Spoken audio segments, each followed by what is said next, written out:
like you see guys like Canelo who get no credit, who started off as mainly a welterweight for maybe a couple fights, was dominant at junior middleweight, but has jumped went as high as light heavyweight to beat a very good fighter. And he not only beat him, he stops the box out and gets absolutely no credit.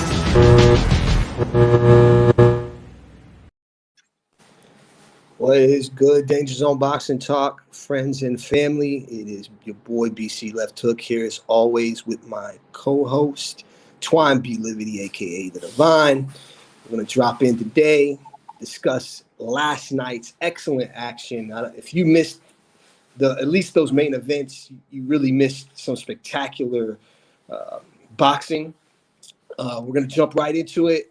I didn't get to see the Lubin versus Rosario fight, but I know you did, and I know you got some strong opinions on that, so I'm going to go ahead and kick that over to you, and then we're going to jump into the action that I did catch. Okay. First off, I want to say happy anniversary. This is our official 1 year anniversary of doing the final bell, so big up. We've had a strong year, man, as far as guests. And just me and you and our bond and what we doing with this movement as far as the podcast, the Final Bill, hosted by Danger Zone Boxing Talk, and we got more coming. So, I want to get that off, before anything. But I'll go into the fight between Erickson Lubin and Jason Rosario. Of course, it ended with a stoppage in the 6th round of a WBC title eliminator. Man, I actually probably learned more about Rosario in this fight than I did in the previous one. Against Charlo when he was knocked out. The ironic thing is that Rosario was knocked out the same way. He's killing himself to make 154, and you could actually see it in the way he's being knocked out. First by Charlo and, of course, last night by Lubin. He actually put up a pretty good fight against Lubin. You could see he was coming on. He was starting to press him. He had actually hurt Lubin in the fight as well. It was a great fight. You can only wonder about Rosario, what he has moving forward. Like I said, he's killing himself to make 154, and I'm not sure how it carries up to 160. But he definitely needs to leave that division because he's going to get seriously hurt, man, doing that. He did fight him at 160 before, but I definitely want to give props to Erickson Lubin.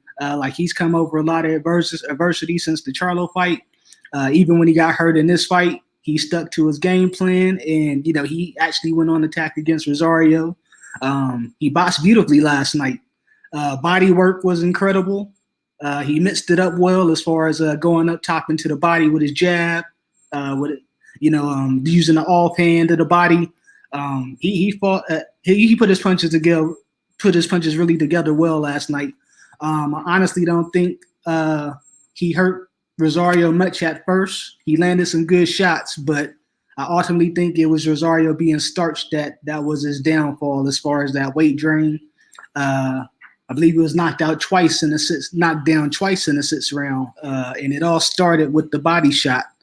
Erickson Lubin ended the first knockdown with, I believe, what was a left hand or a right. I'm not sure if it was a left or a right, but it started with a hook to the body, and he folded immediately to that, and he got caught with a punch on his way down, or while he was on the ground.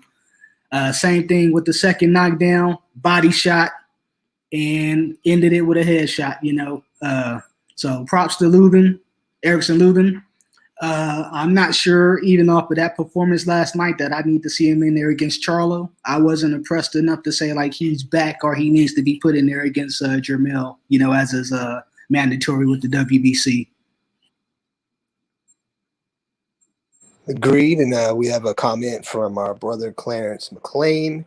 You can find him, I believe he's on the Clarence McLean Promotions. If you put that in your Facebook search, excellent group to go in and talk some boxing with.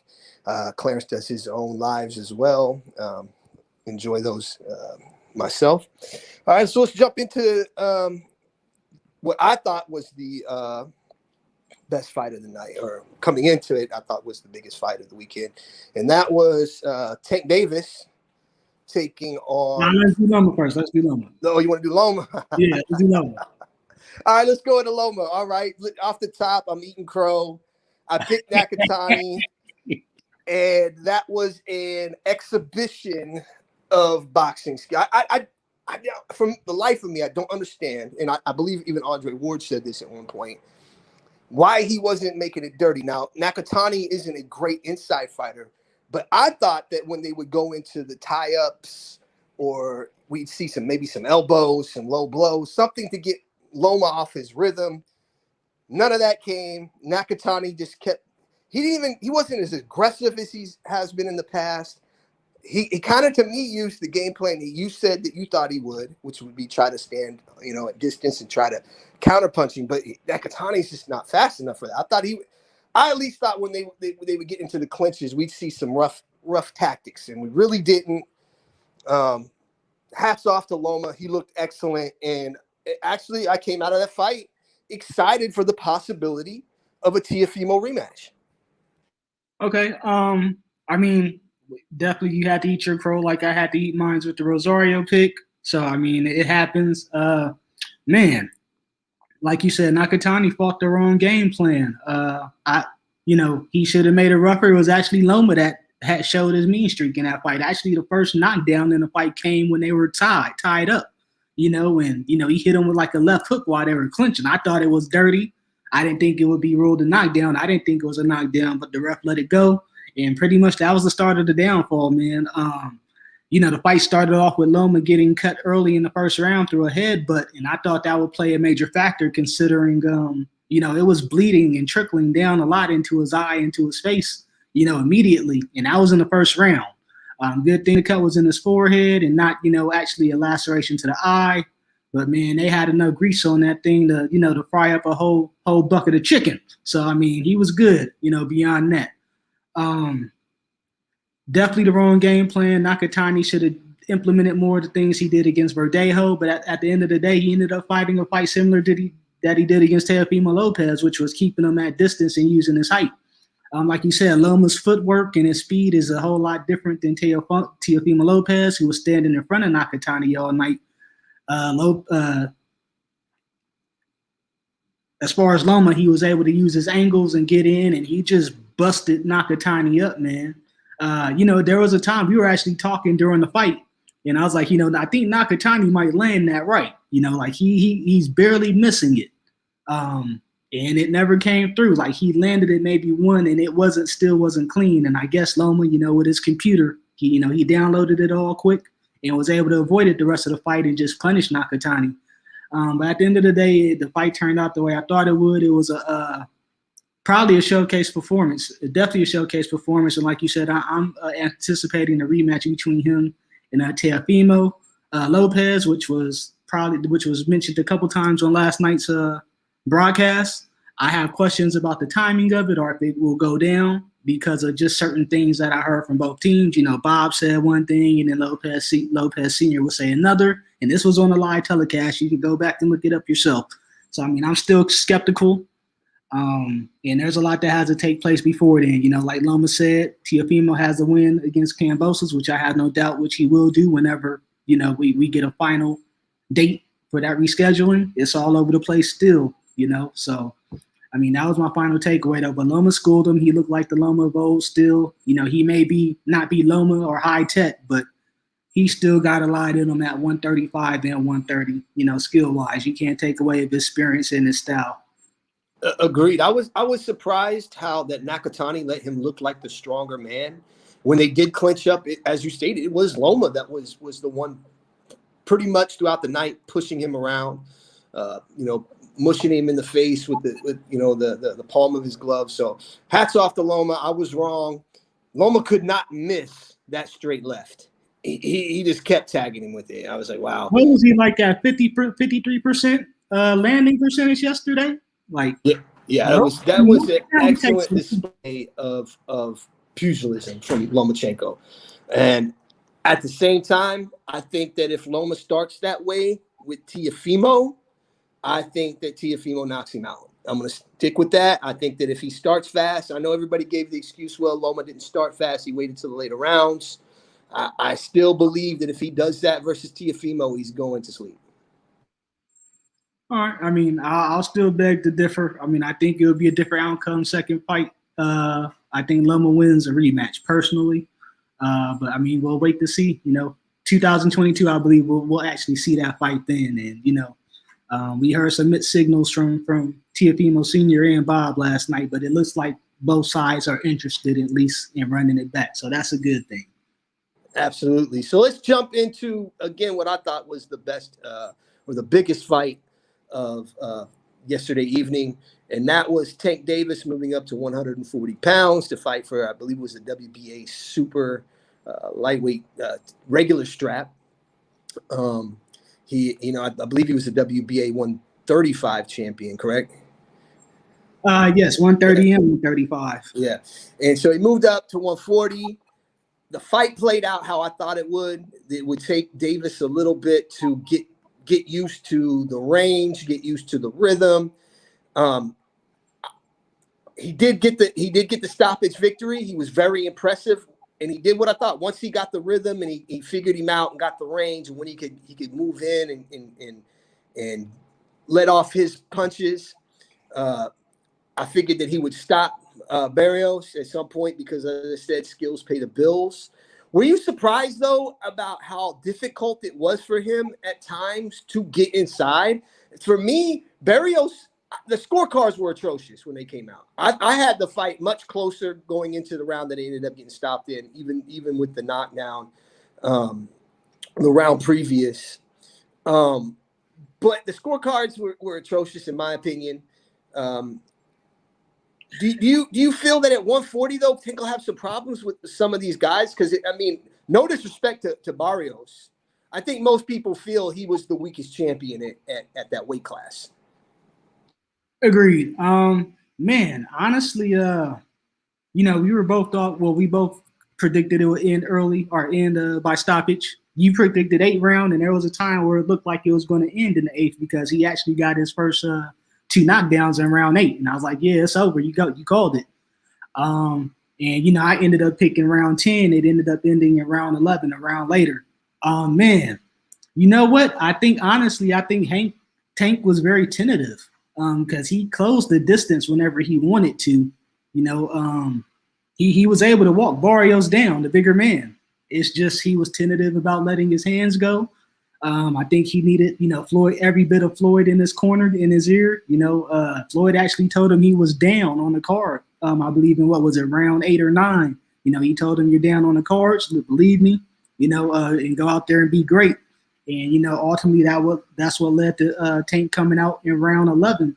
I thought he would have kept the turn up after round 8 when he put Barrios down twice, but he went back to being tentative. I watched the post-fight press conference, and Tank said, he didn't know how he would take the punch at 140, and I think he was tentative all fight because of that. Even after he had shown that he could hurt Barrios clearly, by the record, first time that Barrios had ever been put to the canvas or knocked out in a fight.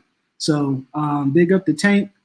But no, I definitely wasn't surprised. Tank is an athletic fighter. His footwork, he was able to close distance and cut off the ring whenever he wanted to against a much bigger and slower Barrios. So, I wasn't surprised by anything. I was just more surprised that he didn't let his hands go more because I think he definitely could have made the fight easier on himself, and Tank actually agreed to that in the post-fight presser, that he made the fight more difficult than it needed to be. So moving forward at 140, do you believe that he can, because he does have a strap now, but of course, whenever a guy wins a strap in a division, we want to see some type of unification fight. What chances would you give him versus a Josh Taylor at 140? I think it would be Josh Taylor would make it a dog fight. I think he has the guts to pull out a win against Tank. It'd be a good fight. I think Josh could pull it off though. I don't think I would favor Tank. I think Taylor could handle the punch though. He's been in there. Taylor's been in there against a Regis Prograis, who's probably considered the heaviest puncher in the division. And he ate his punches pretty well, didn't get hurt. He got buzzed a couple times, but was never on the canvas or looked like he was too in danger of being put down. So I think he could handle Tank's power unless Tank just really got them bricks. And, that's still up to debate, until we see him in more action at 140. I honestly don't think we'll see him campaigning at that weight. They've said plenty of times in the media between him and his team, they only see him doing 140 for the right match. Even Mikey Garcia's name was thrown out there, by Leonard Ellaby, which would be a terrific fight at 140, which I think I would still favor Mikey Garcia. Still think he's the better boxer, and, I think he might be able to take the punch as well. So, I would favor Mikey if that was a fight that happened at 140. Pro Graves has some comments towards Tank as well, post-fight. It just depends on how Tank can take the punch. If Tank can take a punch, I don't think anybody could beat him. At from 130 to 140, like, this dude is a killer. You know what I'm saying? If he could take your punch at 140, I think he destroys anything in sight between those weight classes. Personally, like, I would give him a good shot against anybody. I wouldn't count him out at all. Agreed. Clarence said that Tank is very different. That he picked between the 8th and 10th round. He also said Floyd was doing too much, not letting Calvin Ford coach. That's Calvin's job. Did you think that Floyd did a little too much? Because he did come up to the ringside, I seen, and as you stated, he was saying some things to him. You believe that that's what he needed, right? I think he needed it at times, and at times I could agree with what Clarence is saying. He did a little bit too much, but you could see Coach Calvin calling over to Floyd during certain rounds and trying to get that final word in the last 10, 15 seconds of the break or in the intermission between rounds. I think I wouldn't necessarily advise it for most boxers, but I think this is what works for them. But I think it was a little bit too much at times. Like, I'm listening to the fight, you could hear Floyd yelling, straight left. Like, you could hear him, like, come on, man. Like, tell him that in between rounds. Like, you're telling that Barrios could hear this. So, I thought it was a little over the edge at times, but I definitely think it was necessary. Floyd told him what he needed to hear, especially, that's what got him to close out the fight. So I definitely think it was it wasn't good or bad. It was what was necessary, but moving forward, it's interesting to see how that dynamic works out, but it seems to be that it works out for both of them, or for at least for their team. And this isn't the first time we've seen Floyd going back and forth between the corner and giving Gervonta instructions in between fights. He's done it against Gamboa. He did it against Santa Cruz. He was the one that told him to turn it up after round 4. And, so I definitely think it's just a dynamic that works for that team. And, you got Floyd in there, arguably one of the greatest fighters of all time. Of course, you're going to listen to him. I don't care if you got a Coach Calvin or Derek James. I don't care who you have in your corner. Somebody with Floyd's expertise and that has a computer in his head and was master of making in-fight adjustments, listen to him. Agreed. It was good to see, too, because of all the previous social media stuff that we'd seen between the two, mostly coming from Tank. Complaining on Twitter and everything else. So it was good to see. And as you stated, we have seen it in the past. But tonight, or last night, it was really good to see, that support from Floyd. It was clear that Floyd does care about Tank Davis's career, which he should. He's the best fighter on his roster, in my opinion. So I was glad to see that. I'm excited to see what Tank does in the future, whether he campaigns at 140. Because now, he's got straps from 130 to 135 to 140. So he's limited in opponents, though. That's true. And he's only 5'5". He's only 5'5". So, like, he is capped about how high he can go up in weight, in my opinion, because of his stature. Agreed. But I think it's time to start thinking. I think he needs one more. He needs a marquee opponent. Not a guy that he brings up from 126. Not saying that was his fault. But we need to see him with a marquee opponent in either that 130, 135, or 140. And if he can get that win, it's really time to start thinking about where we're going to put Tank on the pound-for-pound list. To me, I think he should be top 10 pound-for-pound already, honestly. Just looking at him matching up against guys at 130 to 135, I know this is something I've been arguing all day about the WBA title and this regular stuff.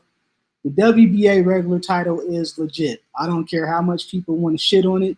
The super belt did not come into prominence until within the last couple of years when Keith Thurman was elevated after Floyd retired. So let's just cut off the nonsense. Even Gennady Golovkin was a regular champ that had to be elevated by the WBA.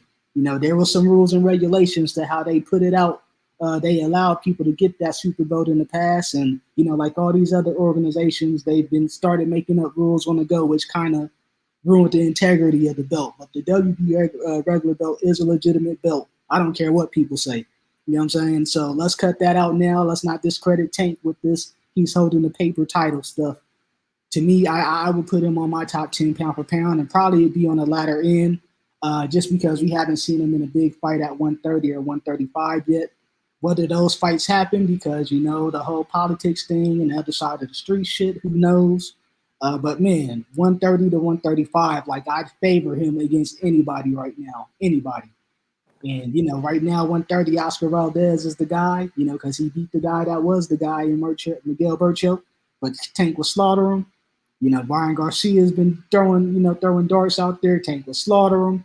I mean, man, the sky's the limit for Tank. Like, I just don't think there's anybody that can handle that handle this power for 12 rounds at 130 and 135. All right. Well, we'll be back on Friday. That's our scheduled time to be back. We may jump in and do something else between then.